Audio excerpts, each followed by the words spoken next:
봄에 밀라노 가신다면요, 이 영상 꼭 보셔야 됩니다.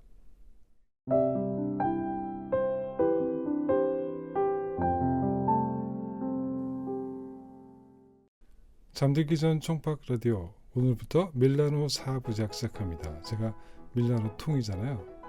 밀라노 가시는 분들께 팁, 정말 유용한 팁들 알려드릴게요. 4월에 밀라노 디자인 위크 있죠. 살로네 델 모빌레라는 세계에서 가장 큰 가구 박람회, 인테리어 박람회가 있는데요. 많이들 가시잖아요. 오늘부터 제가 팁 대방출 시작합니다. 제일 먼저 1부는요. 오늘 1부는 먹거리, 카페, 커피 이런 것들부터 시작합니다. 자, 사람 어딜 가나 먹어야 되잖아요. 먹고 마시고 해야지. 금강산 도시 구경인데 이런 것들 먼저 제가 알려드릴 테니까요. 꼭 보세요. 레스토랑은 2부에서 제가 따로 다루겠습니다. 먼저 커피. 커피는 이탈리아에서 최고죠. 다 아시죠. 자, 근데 커피는요, 카페에서 마시는 게 아니고 바에서 마십니다. 이게 좀 다른 점이에요. 바라고 써 있어요. 바라고 써 있는 곳에 들어가서 커피를 마시는데 그냥 허름한 데가 대부분이에요. 물론 좋은 데도 많이 있지만, 근데 아침에는 바에서는 아침 식사를 먹습니다. 크루아상이나 이런 것과 카페 라떼, 카푸치노 이런 거 마시고, 하루 종일 에스프레소 마실 수 있고, 특이한 거는 저녁이 되면 술을 팔아요. 이 바라는 곳이 아침 식사, 커피, 가끔 샌드위치 파는 데도 있는데, 아니면 디저트, 그리고 저녁에는 술, 이게 동시에 이루어지는 곳입니다. 이탈리아 사람들이 정말 생활의 터전 중에 하나라고 할 수가 있는데요. 자, 근데 이 에스프레소잖아요. 에스프레소의 뜻을 아세요? 영어로 하면 익스프레소입니다. 즉 빠르다, 빨리 시켜서 빨리 받아서 빨리 마시고 빨리 간다, 이런 뜻이에요. 앉아서 천천히 마시는 게 에스프레소 아닙니다. 대부분 이태리 사람들은 서서 마시죠. 근데 우리나라에서 에스프레소 바, 커피 카페 같은 데 가면 에스프레소 하나 시키고 20분씩 기다린 적도 있어요. 그거는 에스프레소가 아닙니다. 에스프레소는 빨리 마셔야 돼요. 빨리 나와야 됩니다. 자, 그래서 바에 가면 에스프레소가 또 종류가 있어요. 그냥 에스프레소, 그냥 카페라고 그러는데, 카페 하면 보통 노르말레라고 돼요. 노르말레 하면 노르말, 그냥 에스프레소고, 그다음에 카페 룽고라고 하시면요, 룽고는 길다는 뜻인데, 보통 에스프레소 시키면 이 정도밖에 안 나오는데 룽고로 가면 이렇게 많이 줍니다. 근데 이게 더블샷이 아니고 물만 많아지는 거예요. 근데 원래 진하기 때문에 룽고로 시켜도 충분히 맛이 있습니다. 그 다음에 카푸치노, 카페라떼 이런 거 많이 드시잖아요. 근데 이탈리아에서는 보통 아침에만 먹어요. 이거 낮에 가서 시키면 좀 이상하게 생각했어요. 옛날에는 눈이 휘둥그레져 가지고 보고 그랬는데, 요새는 관광객이 해도 많으니까 아무 때나 주긴 하는데, 이탈리아 사람들은 카페라떼나 카푸치노를 낮에는 마시지 않습니다. 그 다음에 이탈리아에만 있는 카페가 하나 있어요. 카페 도르조라고 하는데요. 오르조라고 하면 이게 보리거든요. 보리차 만드는 보리라고 생각하시면 돼요. 이거를 커피처럼 보리를 로스팅을 해가지고 그걸로 커피를 만든 거예요. 정말 진한 보리차라고 생각하시면 됩니다. 이게 정말 너무 독특한 맛인데, 저는 이게 처음에 몰랐는데 이게 무슨 맛이 생각하다가 보니까 이 보리차 맛인 거예요. 그걸로 에스프레소를 만들었다고 생각하시면 됩니다. 디카페인 시키지 마시고 이걸 꼭 마셔보세요. 카페인 하나도 없고 맛있고, 특히 설탕 한 숟갈 넣어서 섞어 마시면 정말 맛있습니다. 카페 도르조. 자, 그리고 말 나온 김에 이탈리아 아침 식사 말씀을 드릴게요. 이탈리아 사람은요, 아침에는 소금이 들어간 음식, 따뜻한 음식 절대 먹지 않습니다. 계란도 안 먹고요, 치즈도 먹지 않습니다. 호텔에서나 외국인들이 먹는 거지, 이탈리아 사람들은 코르네토라고 그래요. 크루아상인데 그거는 크림이나 잼 같은 게 들어간 것도 있고 아무것도 안 들어간 것도 있고, 근데 달아요. 굉장히 달아요. 그러니까 아침 식사로 대부분 먹는 건데 정말 맛있습니다. 이탈리아 바에 아침에 가서 코르네토와 카푸치노 한번 꼭 드셔보세요. 자, 다음에는 주문하는 순서 알려드릴게요. 바에 들어가면 일단 먼저 카운터로 갑니다. 바로 가는 게 아니고 카운터 가면 가서 이제 커피를 몇 개를 마실 건가, 혼자 갔으면 하나겠고, un 카페, 두에 카페, 트레 카페, 복수형도 다 똑같아요. 이렇게 말씀을 하시고, 아니면 그냥 카푸치노면 카푸치노 이렇게 말씀하십니다. 그리고 돈을 내고 영수증을 받아요. 그 영수증을 들고 바로 갑니다. 바텐더가 있는 바로 가서 보여주면 뭐 말을 해도 되고 안 해도 되고 보면 아니까 이렇게 종이를 찢어줘요. 무슨 뜻이냐면 알았다라는 뜻이에요. 그리고 그 2번 얘기 못하게. 그런데 그걸 알았을 거라고 절대로 믿으시면 안 돼요. 10중8구 잊어버립니다. 특히 사람 많을 때는 그 이탈리아 바는 보통 모든 사람 맨날 오기 때문에 다 친구거든요. 막 왁자지껄하게 떠들면서 커피 주고받고 그냥 농담도 하고 그러는데 어쩌다 간 사람은 잊어버릴 수밖에 없어요. 그렇기 때문에 절대로 바에서 멀리 떨어지지 마시고 그 바에 딱 붙어 앉아서 눈으로 바텐더에게 레이저를 계속 쏘세요. 발라 그러면 또 실례예요. 그러니까 계속 쳐다보고 레이저를 계속 쏘세요. 그러면 절대로 잊어버리지 않고 줍니다. 좀 멀찌감치 기다려서 이렇게 다른 사람한테 양보한다고 서 있으면 커피를 절대로 못 얻어 마십니다. 꼭 명심하세요. 자, 그런데 이 똑같은 바인데 아침에 아침 식사 먹고 커피 마시고 뭐 가끔 샌드위치 같은 것도 있고 저녁 때는 술을 마시잖아요. 술은 돈을 먼저 내지 않습니다. 커피는 꼭 먼저 내고 마시는데 술은 가서 위스키를 마시든지 칵테일을 마시든지 맥주를 마시든지 마시고 다 끝난 다음에 카운터에 가서 돈을 냅니다. 같은 집인데도 그래요. 참 신기하죠? 그리고 또 하나 꼭 아셔야 되는 게 하나 있는데 앉아서 먹을 때 앉아서 술이건 뭐 커피건 간에 앉아서 마실 때와 서서 마실 때 가격이 다른 집이 많이 있어요. 같은 집도 있어요. 다른 집은 앉아서 마시면 훨씬 비쌉니다. 굉장히 비싼 집은 앉아서 마시나 서서 마시나 다 비쌉니다. 어디에 가냐에 따라 다르겠지만 대부분 앉아서 마시면 비싸다고 생각하시면 되고요. 그거를 그냥 그 카운터 가서 돈을 냈다가 커피를 받아서 테이블 가서 앉을 수도 있어요. 근데 그렇게 하는 집들은 대부분 같은 경우가 많지만 그 두오모 근처라든가 이 중심가에서는 달라질 수가 있어요. 그래서 가서 앉고 나서는 돈을 더 내야 되는 경우도 있습니다. 처음부터 말을 하면 되고요. 아니면 그냥 처음부터 테이블에 앉으면 웨이터가 메뉴를 가지고 오는 집도 있습니다. 그런 집들은 보통 거의 레스토랑에 가까운 집들인데 테이블 차지가 따로 있다라는 걸 꼭 알고 계셔야 될 것 같습니다. 자, 그 다음에는요, 테이크아웃 문화에 대해서 좀 말씀드릴게요. 이탈리아에서는 우리나라처럼 이렇게 커피를 들고 다니면서 마신다든가 커피뿐만이 아니라 모든 음료수, 뭐 관광객들은 물을 들고 다니면서 이렇게 마시기도 하는데 그런 문화가 없습니다. 모든 음료수는 앉아서 마시는 거고 아니면 서서 바에서 이걸 들고 다니잖아요. 그래서 자연스럽게 테이크아웃도 없습니다.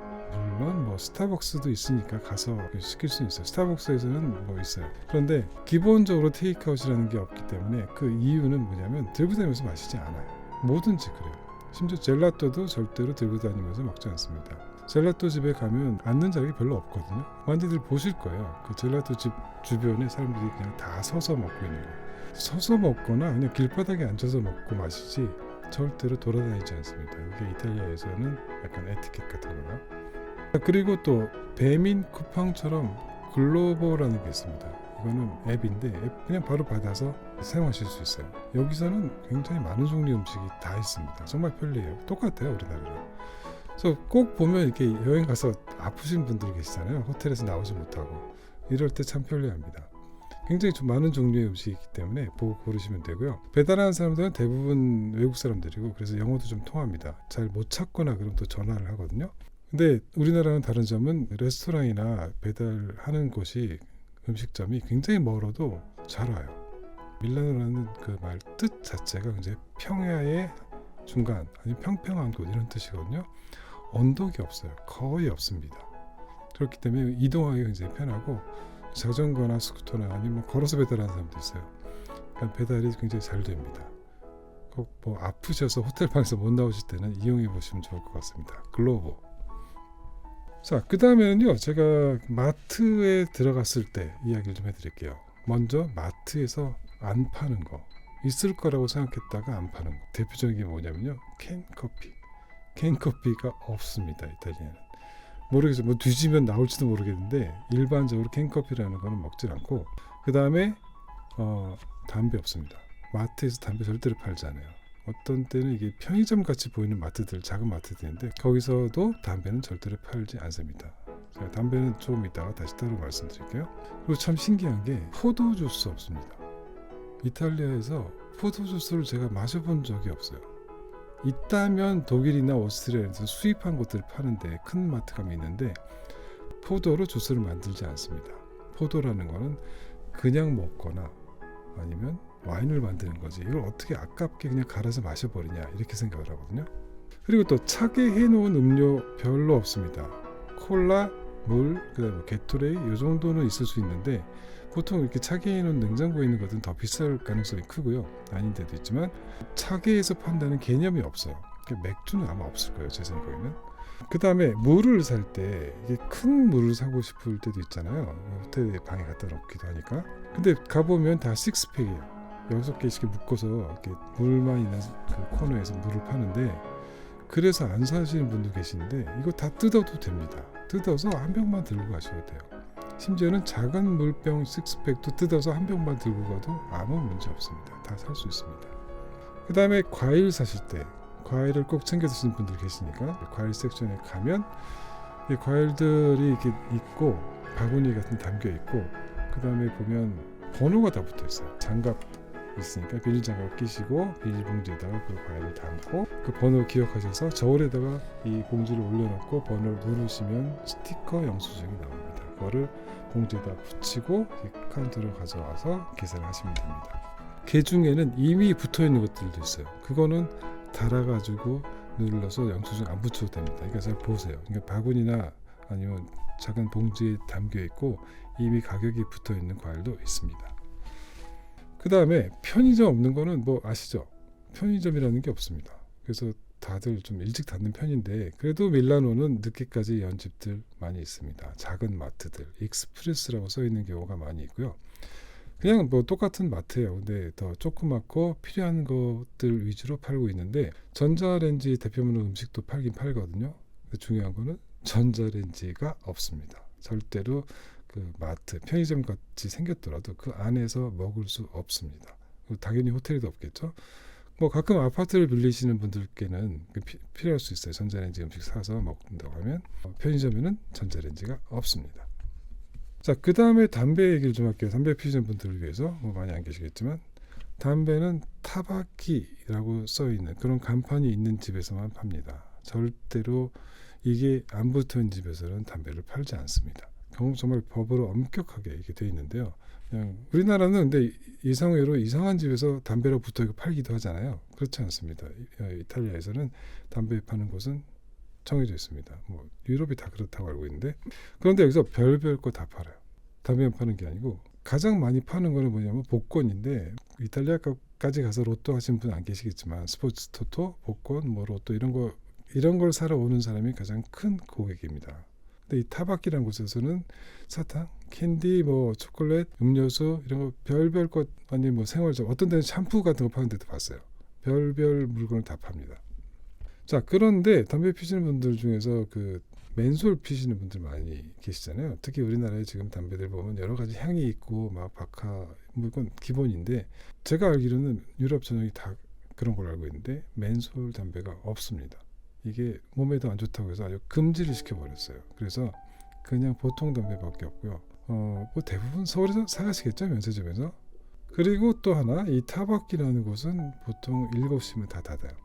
주말에도 다 닫아요. 토요일 날 여는 곳은 몇 개 있어요. 일요일에 가끔 있습니다. 그런 곳은 대부분 사장이 중국 사람이에요. 그렇기 때문에 항상 준비를 하셔야 돼요. 담배 떨어졌는데 7시 넘었는데 담배 살 곳이 없다. 너무 흔한 일입니다. 그러니까 미리 준비하시고, 그다음에 담배 자동 판매기 있거든요. 그거는 그냥 믿으시면 안 돼요. 3분의 1은 고장 났다고 생각하시면 되고, 또 고장이 안 났다 하더라도 성인 인증을 해야 되는데 외국인들 성인 인증하기 정말 힘듭니다. 그러니까 이 담배 자동 판매기들 보면 이렇게 타바키 간판이 있고 불 들어와 있는데 이게 열렸다는 뜻이 아니고 자동 판매기가 있다는 뜻일 경우가 많아요. 특히 저녁에는. 절대로 믿으시면 안 되고요. 그냥 포기하시는 게 좋습니다. 자, 마지막으로 제가 오늘은 젤라또 맛집 몇 개 소개해 드릴게요. 가이드에 많이 나와 있는 그런 집 빼고 아마도 모르실 만한 초콜라또 이탈리아니라는 집이 있습니다. 이 집은 사실은 초콜릿 집이에요. 초콜릿 만드는 집인데 여기서 만드는 초콜릿 아이스크림들 정말 맛있습니다. 세계 최고입니다. 초콜릿 아이스크림은 이 집이에요. 다른 집 가실 필요 없습니다. 그냥 진짜 초콜릿 맛, 이 정말 정통 초콜릿을 그냥 아이스크림으로 만든 그 맛, 정말 최고입니다. 제가 또 한 집 소개를 해드린다고 하면요, 월리라는 집입니다. 이 집은 정말 가이드에 제가 나온 걸 본 적이 없어요. 근데 역사가 굉장히 깊은 곳이고 한 80년쯤 됐을 거예요. 그리고 밀라노에서 시작한 집이고 바로 그 집이 제가 알기로는 본점인데 여러 군데 있습니다. 한 서너 군데 있는 걸로 알고 있어요. 여기는 아이스크림 정말 맛있고 그 식감 텍스처가 너무 심하지도 않고 덜하지도 않고 쫀득쫀득하게 정말 맛있습니다. 그리고 이 집에서 만드는 아이스 바가 있어요. 과일 맛이 대부분인데 이것도 정말 맛있습니다. 강추입니다. 그리고 또 한 집을 추천하자면요, 망쿠소라는 집이 있어요. 이거는 근데 밀라노는 아니에요. 원래 그 시칠리아 쪽에서 유명했던 집인데 밀라노에도 열었습니다. 굉장히 산뜻하고 가볍고 아주 깔끔한 맛이에요. 너무 달지도 않고 굉장히 고급스러운 베스킨라빈스라고 할까? 이 집도 추천합니다. 자, 오늘 여기까지 하고요. 2부에서는 제가 레스토랑만 집중적으로 다뤄보겠습니다. 기대해 주시고요. 좋은 밤 되시고요. 뻔한 어때? 깊은 밤 오직 당신.